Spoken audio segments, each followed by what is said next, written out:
Global I T YouTube channel में आप सभी का एक बार फिर से स्वागत है। आज जो हम लोग 500 क्वेश्चन की जो हमारी सीरीज चल रही थी फिटर थ्योरी फर्स्ट ईयर के लिए, उसका पार्ट 38 सॉल्व करेंगे। ये जो क्वेश्चन आपको दिखाई दे रहे हैं, इसका पीडीएफ आप इस वेबसाइट से बिल्कुल आसानी से डाउनलोड कर सकते हैं www.globaliti.org। इस पर आज का जो पीडीएफ है प्लस इसके पहले के जितने भी पार्ट कराए गए सबके पीडीएफ मिल जाएंगे आपको। और अगर आप ये जो पार्ट है इनकी वीडियोस देखना चाह रहे हैं पहले के सारे, तो मैं वीडियो की डिस्क्रिप्शन में इनका लिंक दे दूंगा। सभी वीडियोस को बिल्कुल आसानी से वहाँ से देख सकते हैं। और जो अदर सब्जेक्ट है, एम्प्लॉयबिलिटी स्किल आपकी हो गई, वर्कशॉप कैलकुलेशन हो गया आपका, या फिर इंजीनियरिंग ड्राइंग हो गया, उनका भी लिंक मैं डिस्क्रिप्शन में दे दूंगा। और अगर आप इन सभी थ्योरी को, मतलब आपकी जो फिटर थ्योरी है फर्स्ट ईयर की हो या सेकेंड ईयर की हो, अगर आप टॉपिक वाइज बिल्कुल बेसिक से चैप्टर वाइज टॉपिक वाइज पढ़ना चाह रहे हैं, तो उसके लिए आप प्ले स्टोर से डाउनलोड कीजिए ग्लोबल ITI ऐप। ठीक है, ग्लोबल ITI ऐप डाउनलोड कर लीजिएगा। उसमें आपको बिल्कुल बेसिक से मिल जाएगा थ्योरी पढ़ा है वो, आप चैप्टर वाइज और टॉपिक वाइज। चलिए क्वेश्चन स्टार्ट करते हैं। लिखा हुआ 8 mm आयाम से नीचे मापने के लिए किस गेज का उपयोग किया जाता है। ये बात भी हम लोग की पहले हुई है, क्वेश्चन तो नहीं आया था पर मैं आपको बार बार बताया था कि जब छोटे साइज के कहीं गहराई में छोटे साइज के होल का साइज या माप लेना हो तो स्मॉल होल गेज यूज करते हैं। क्या यूज करते हैं? Small hole gauge. ये 3 से लेकर के 13 mm तक यूज किया जाता है। और जबकि टेलीस्कोपिक गेज जो था वह 8 से लेकर के 150 mm तक के लिए था। तो ये 8 mm से नीचे की बात कर रहा है, तो 8 mm से नीचे कौन सा माप सकता है? माप सकता है यह 8 mm से नीचे 3 mm से 13 mm तक के लिए था। तो 8 mm से कम का माप सकता है छोटा छेद गेज, जिसे कहते हैं स्मॉल होल गेज। तो इसमें हमारा ऑप्शन बी सही हो जाएगा, स्मॉल होल गेज।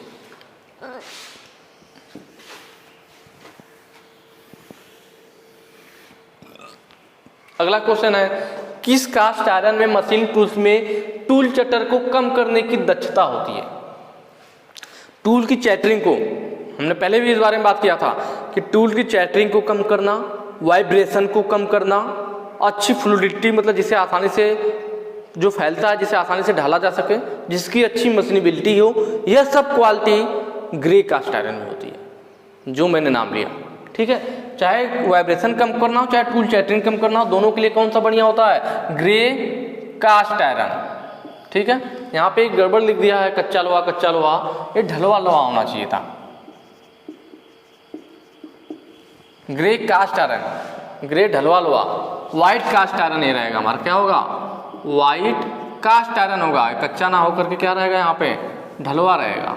कच्चा का तो मतलब पीग हो जाएगा ना, यहाँ भी ढलवा होगा। ठीक है, और यहाँ भी ढलवा रहेगा आपका। गांठदार है मतलब इसको नोडुलर बोलते हैं।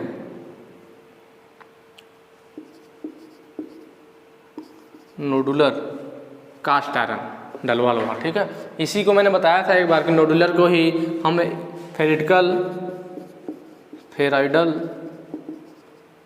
ग्रेफाइट, कास्ट आयरन के नाम से भी जानते हैं। और यह जो निदनी लिखा हुआ है दरअसल ये हिंदी वर्ड है, अगर इंग्लिश में देखेंगे तो आपको समझ में आएगा मैलेबल, मैलेबल कास्ट आयरन ये चीज़ है। ठीक है, जो वाइट कास्ट आयरन होता है इसकी वेल्डिंग नहीं की जा सकती है। वाइट कास्ट आयरन की वेल्डिंग नहीं की जा सकती है। और वाइट कास्ट आयरन को ही 30 घंटे तक हीट ट्रीटमेंट करने पर हमें मैलेबल कास्ट आयरन प्राप्त होता है। मैलेबल कास्ट आयरन किससे प्राप्त होता है? व्हाइट कास्ट आयरन से प्राप्त होता है। 30 घंटे तक व्हाइट कास्ट आयरन को जब हम हीट ट्रीटमेंट करते हैं तब मैलेबल कास्ट आयरन मिलता है। और मैलेबल कास्ट आयरन का ही एक रूप है नोडुलर कास्ट आयरन। इसका यूज हमारा कृषि यंत्र बनाने में किया जाता है। कृषि उपकरण, कृषि यंत्र बनाने में इसका यूज किया जाता है। इसके हीट ट्रीटमेंट की कोई आवश्यकता नहीं होती इसमें। ठीक है, तो यहाँ पे ऑप्शन ए सही हो जाएगा। टूल की चैटरिंग कम करने के लिए ग्रे कास्ट आयरन, जिसे ढलवा लोहा कहते हैं।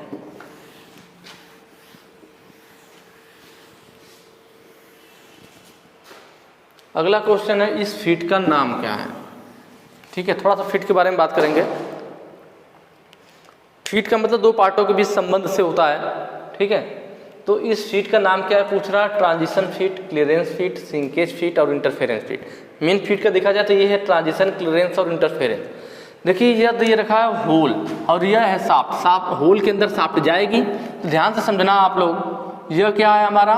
यह है होल।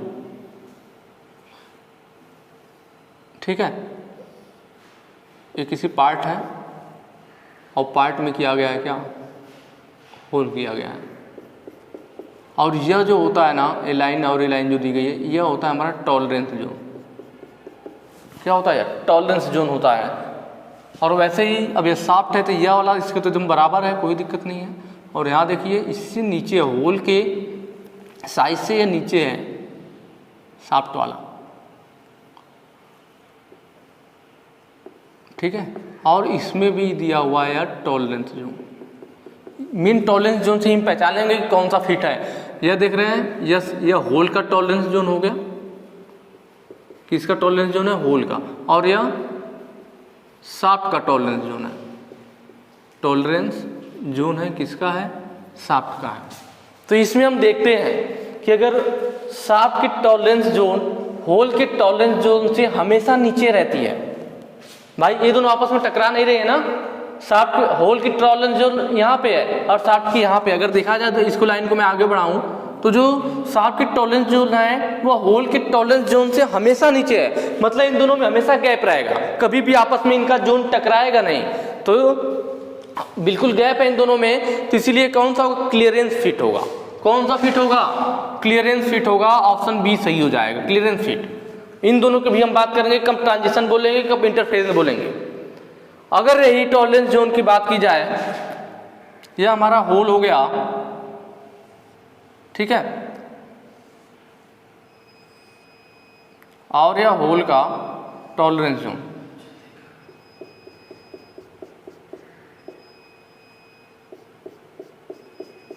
ठीक है। अब वैसे ही इधर हमारा शाफ्ट होगा,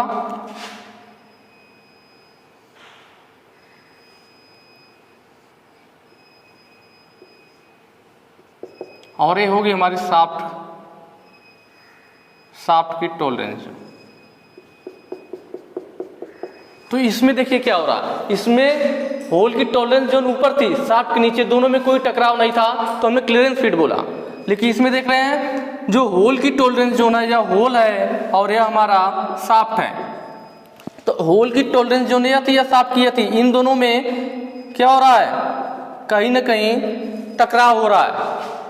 यहाँ पे अगर रहेगा या यहाँ रहेगा तो क्लियरेंस मिलेगा, लेकिन हम ऊपर वाला इन दोनों में देखो तो यहाँ पे क्या हो रहा है, इनमें टकराव हो रहा है। जब इस टाइप का बनता है तो इसको बोलते हैं ट्रांजिशन फिट। या कौन सा फिट है, ट्रांजिशन फिट है।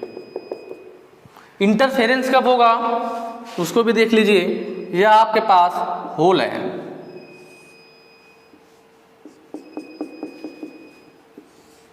ये हमारे पास क्या है, होल है, और इसका ये हो गया हमारा क्या, टॉलरेंस जोन। यह होल का टॉलरेंस जोन हो गया। इसके आगे होगी शाफ्ट, और शाफ्ट का जो इस टाइप से बना होगा,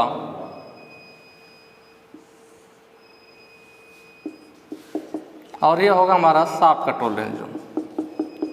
तो यहाँ देख रहे हैं ना, जो शाफ्ट का टॉलरेंस जोन है होल के टॉलरेंस जोन से ऊपर है, मतलब इस होल में शाफ्ट जाएगा नहीं जाएगा, इसका टॉलरेंस जोन हमेशा होल के टॉलरेंस जोन से ऊपर रहता है। तो जब ऐसा केस आता है कि शाफ्ट का टॉलरेंस जोन हमेशा होल के टॉलरेंस जोन से ऊपर आए, तो वह होता है हमारा इंटरफेरेंस फिट। ठीक है, तो यही फर्क है इनमें। क्लियरेंस फिट ट्रांजिशन वाले में क्या था, टॉलरेंस जोन आधा आधा आपस में टकरा रहे थे, और जब शाफ्ट की टॉलरेंस जोन पूर्ण रूप से होल के टॉलरेंस जोन से ऊपर हो जाए तो वह कहलाता है इंटरफेरेंस फिट। तो इस तरह आप बिल्कुल आसानी से पहचान सकते हैं कि कब कौन सा फिट होगा। नेक्स्ट क्वेश्चन है, ठीक है, ये समझ में आ गया होगा आप लोगों को।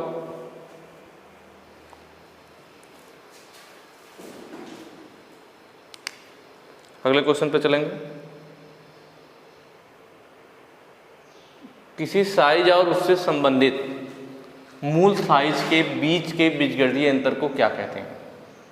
ठीक है, यहाँ बोल रहा है कि किसी जॉब की, किसी साइज से मतलब है किसी जॉब की माप हो और उसके मूल माप की भी। ठीक है, किसी साइज मतलब किसी जॉब की माप जो आ रही है और उस जॉब की जो मूल माप थी, उन दोनों की बीजगणितीय अंतर को क्या कहते हैं। बात को समझिएगा कि कोई जॉब है, इसकी हम माप ले लेते हैं।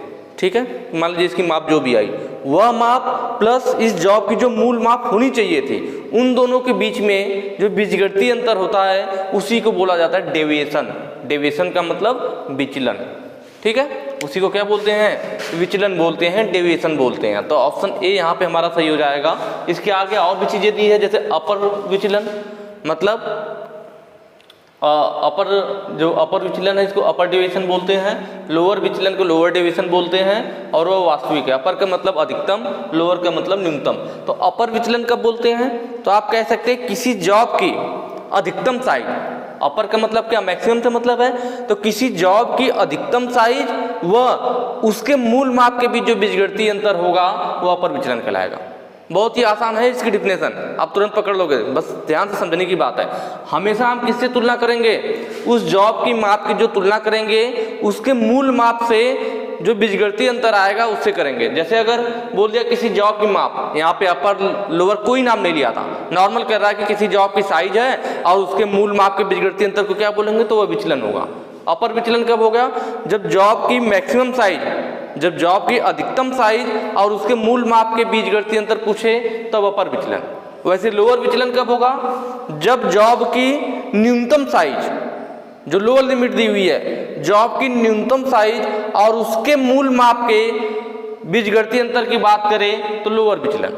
वास्तविक मतलब एक्चुअल, इसका मतलब क्या है, एक्चुअल मतलब जो जॉब की हमारी माप है, मैं उसको उस साइज को ले लूं, एक्चुअल माप ले लूं, वास्तविक माप ले लूं, तो जो जॉब की वास्तविक माप आई, जॉब की वास्तविक माप और उस जॉब के मूल माप के बीजगणितीय अंतर को वास्तविक विचलन बोलेंगे।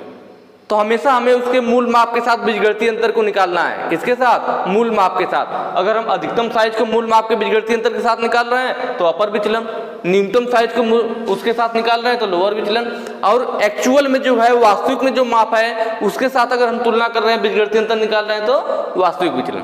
तो काफी आसान है, ठीक है। नेक्स्ट क्वेश्चन पे चलेंगे।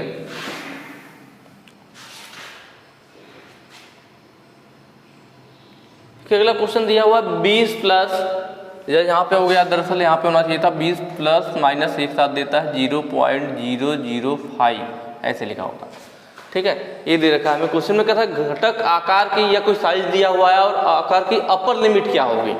देखिए कभी भी अपर लिमिट लोअर लिमिट निकालना होता है तो आप यहाँ पे इसमें ज़्यादा कुछ सोचना नहीं है, बहुत ही आसान है। अपर लिमिट मतलब अधिकतम साइज और लोअर लिमिट मतलब न्यूनतम साइज हम जॉब की क्या रख सकते हैं। किसी भी जॉब की अधिकतम साइज क्या रखी जा सकती है, न्यूनतम साइज क्या रखी जा सकती है, इस पर डिपेंड करता है। तो अपर लिमिट मतलब अधिकतम कितना होगा, तो ऊपर वाली अपर लिमिट होती है, नीचे वाली लोअर लिमिट होती है। तो अपर लिमिट निकालने के लिए हम क्या करेंगे, 20 है प्लस 0.008 है, तो अपर लिमिट बराबर हो जाएगा, upper limit is equal to, जो उसकी मूल माप है 20 है, 20 में जो हमारी ऊपर वाली लिमिट दी गई है उसको जोड़ देंगे, प्लस है तो प्लस कर देंगे, अगर यही माइनस में होती तो माइनस कर देते हैं। ये जरूरी नहीं है कि अगर अपर लिमिट है तो प्लस ही होगा, अपर लिमिट माइनस में भी हो सकती है। तो जो भी चिन्ह दिया होगा उसके साथ हम लिख लेते हैं। 20 के बाद प्लस दिया हुआ अपर लिमिट प्लस 0.008, इन दोनों को जोड़ दिया जाए 20.008, यह क्या हो जाएगी, अपर लिमिट हो जाएगी। तो यहाँ पे हमारा ऑप्शन डी सही हो जाएगा। यही क्वेश्चन में लोअर लिमिट पूछ देता तो हम क्या करते हैं, बहुत ही आसान है, लिमिट का न्यूमेरिकल बहुत आसान होता है। लोअर लिमिट बराबर, फिर वही चीज 20 लिख लेते हैं और इसकी लोअर लिमिट लिख लेते हैं। लोअर लिमिट में क्या माइनस लगा हुआ है तो माइनस लगा के लिख लेंगे 0.005, ठीक है। यहाँ पे थोड़ा चल नहीं रहा है,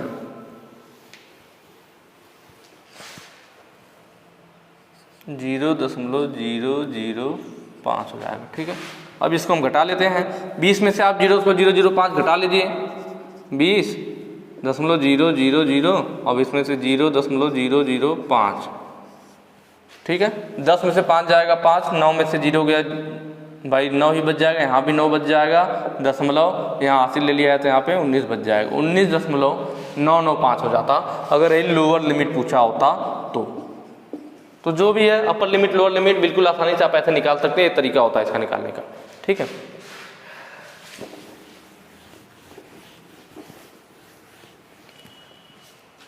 अगला क्वेश्चन है, दो मेटिंग भागों के बीच में संबंध के लिए प्रयुक्त शब्द क्या है। मेटिंग भाग मतलब जो दो मिलने वाले भाग होते हैं, जैसे शाफ्ट और होल हो गया, तो दो मिलने वाले भाग जो हमारे होते हैं ना, वह उनके बीच में जो संबंध होता है उसके बारे में पूछ रहा है। तो वो कैसे हो सकते हैं? या तो वो दोनों आपस में फंस करके चलेंगे, साफ होल को ले लीजिए, तो दो मिलने वाले भाग में क्या हो सकता है? या तो दोनों भाग आपस में फंस करके चलेंगे जैसे गियर वगैरह में होता है, या तो दो मिलने वाले भाग में ऐसा हो सकता है कि एक भाग के अंदर दूसरा भाग रोटेट करेगा, घूमेगा।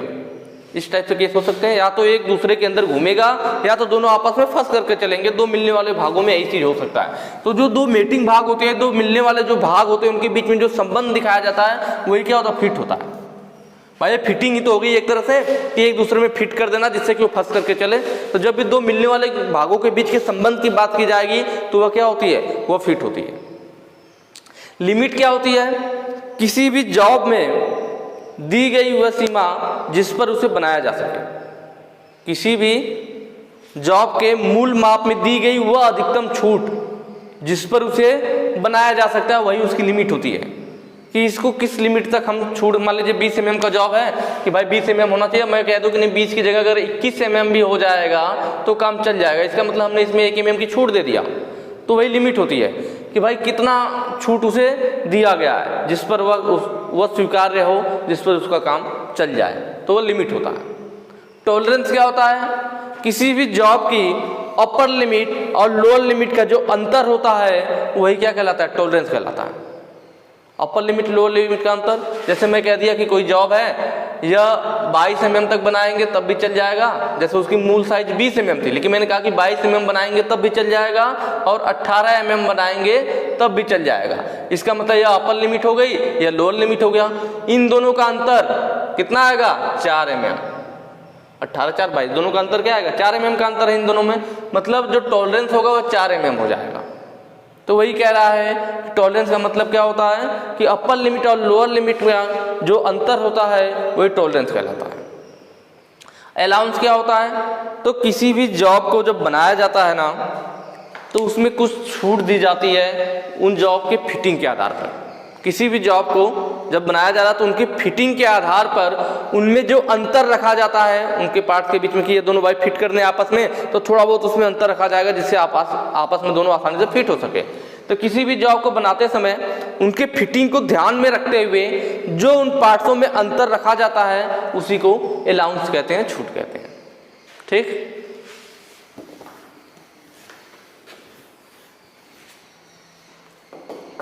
अगला वर्नियर माइक्रोमीटर का अल्पतमांक क्या है?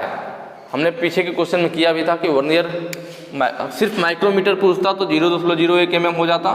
जब वर्नियर माइक्रोमीटर कहता है तो उसमें 10 लाइनें वर्नियर की बढ़ जाती है। कहाँ बढ़ जाती है? उसके बैरल या स्लीव पे। उस 10 लाइनों को बढ़ने की वजह से इसमें 10 का भाग दे देंगे, एक अंक दशमलव बढ़ जाएगा 0.001 mm। तो वर्नियर माइक्रोमीटर की लिस्ट काउंट 0.001 mm हो जाती है, जबकि माइक्रोमीटर की 0.01 mm होती है। तो यहाँ पे हमारा ऑप्शन सी सही हो जाएगा, 0.001 mm। नेक्स्ट क्वेश्चन है, इस टूल का नाम क्या है? साइड में आपको टूल दिखा रखा है। यह है हमारा स्क्रैपर। कौन सा स्क्रैपर है? फ्लैट स्क्रैपर है। सपाट खुरचुनी लिखा हुआ है, इसको कहते हैं फ्लैट स्क्रैपर।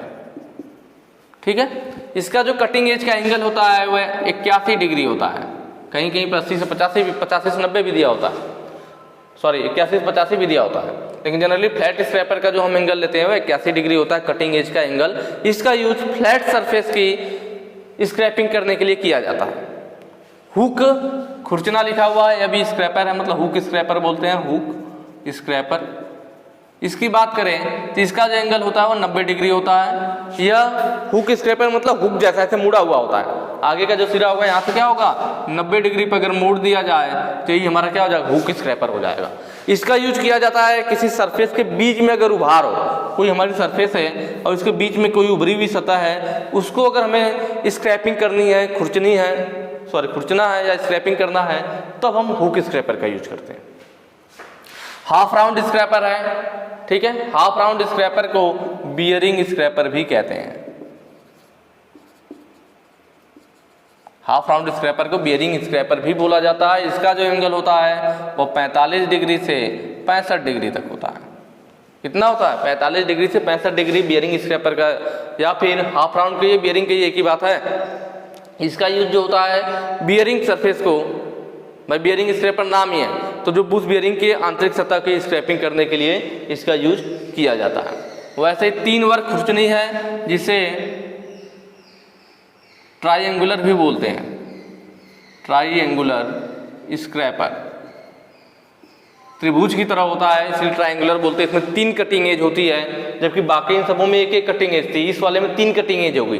ठीक है, इसका यूज कहाँ करते हैं, तो इसका एंगल की बात करें तो इसका एंगल 55 डिग्री से 60 डिग्री होता है।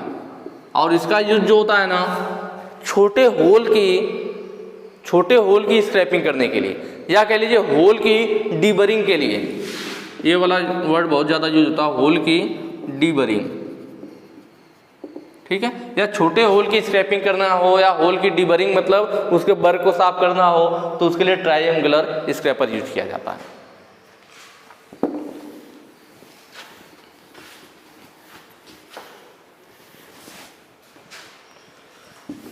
नेक्स्ट है कैसे खुरचनी की मरम्मत की जा सकती है। खुरचनी मतलब स्क्रैपर, इसकी मरम्मत कैसे कर सकते हैं, जब इसकी कटिंग एज खराब हो जाए तो उसे दोबारा कैसे तेज कर सकते हैं, फाइलिंग के द्वारा, लैपिंग के द्वारा, चीजलिंग के द्वारा, ग्राइंडिंग के द्वारा। तो ये जो फ्लैट स्क्रैपर होता है ना, इसकी जो हम एज को दोबारा सही करते हैं, मरम्मत करते हैं, उसको ग्राइंडिंग मशीन के द्वारा करते हैं, ग्राइंडिंग पर करते हैं। तो ऑप्शन डी हमारा सही हो जाएगा, ग्राइंडिंग। नेक्स्ट है माइक्रोमीटर के किस भाग को वर्नियर स्केल ग्रेजुएशन के साथ चिन्हित किया गया है। वर्नियर स्केल की बात कर रहा है, ध्यान दीजिएगा। माइक्रोमीटर में मैंने बताया था कि आपकी इस तरह से माइक्रोमीटर होता है ना, इधर एनविल होता है, इधर हमारा स्पिंडल होता है, और ये हमारा हिस्सा बैरल या स्लीव होता है। यह हिस्सा क्या होता है, बैरल या स्लीव होता है, और इस पर फिर हमारा थिम्बल होता है, और लास्ट में रैचेट स्टाफ होता है। तो जो बैरल या स्लीव पे हमारी क्या होती है, डेटम लाइन होती है। डेटम लाइन पे हमारी मार्किंग की गई होती है मेन स्केल की, और इसको क्या बोलते हैं, बैरल बोलते हैं या स्लीव बोलते हैं। इसी बैरल या स्लीव पे नॉर्मल माइक्रोमीटर हो गया। जब इसी बैरल या स्लीव पे हम 10 लाइनें वर्नियर स्केल की खींच देते हैं ऐसे, इसके पैरेलल में डेटम लाइन के, जो ये 10 लाइनें बैरल या स्लीव पे वर्नियर लाइन खींची जाती है, तब ये वर्नियर माइक्रोमीटर बन जाता है। तो यही पूछा था कि माइक्रोमीटर के किस भाग को वर्नियर स्केल में खींचते हैं, बैरल या स्लीव पर खींचते हैं। तो ऑप्शन यहाँ पे देखेंगे बैरल दिया हुआ है। ठीक है, तो ठीक है, आज के क्वेश्चन में इतना ही। अगर वीडियो अच्छी लगी हो तो ज़्यादा से ज़्यादा शेयर कीजिएगा। बाकी आगे के जो क्वेश्चन हैं हम लोग नेक्स्ट वीडियो में करेंगे। Thank you.